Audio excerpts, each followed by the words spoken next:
you guys take a break after a race and you sit down and you analyze all your data, do you then get together with your colleagues at BMW and think about how to evolve the architecture? Oh, for sure. Yeah, I mean, there's a lot of problem identification and then resolution. So we're keeping a list of issues as we find them, and obviously we're trying to repair them here, and then anything that happens gets reviewed with BMW Motorsport after the event so they can understand the whole range of problems, if any, and start to develop countermeasures more long term.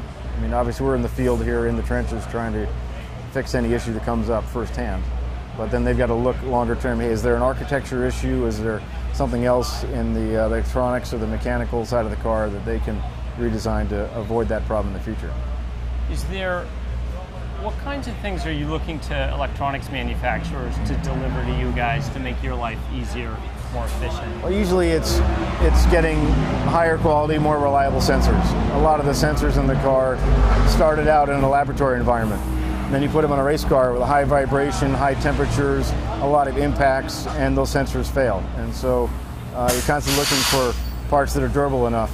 You know, usually more military standards are required and stuff that's more robust to the race car environment, which is quite tough. Now, is your engineering team at a point where you actually design some of the subsystems here, or do you basically take commercially available subsystems and optimize them, or is it done at the BMW racing team level? Well, on the electronic side, most of it has been sourced from racing level electronic suppliers who are used to providing this quality of parts to exist in this environment.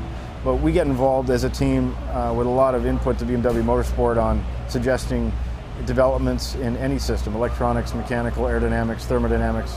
And then if we can handle that upgrade within the team, we will, or if they can handle it, they'll take it on. So we'll parse those out depending on who's got the most resource. You know, usually the shorter term problems we can get on right away, and then the bigger issues that might be part of a redesign over the winter, you know, they'll focus on those. So right now, here we are in the middle of the season, and we're working hard to identify the improvements list for next year so that we get those in place and there's enough time to get those to mature and get on the car. Right. And then obviously we've got to, as they come out, we've got to test them, make sure they're okay before we put them into the racing environment next year. How big is your engineering team? Our engineering team at Rahal Letterman is pretty small. It's about 5 of us. And everyone has multiple roles and several specialties. So we're quite, we're covering a lot of area. And is there a mixture, mechanical, electrical? Yep. More mechanical than electrical, but some of each. And you've got to think about whether it's a thermodynamic problem or a mechanical problem, or is it a materials problem, or you've got to be able to do that forensic based on your experience to get to the bottom.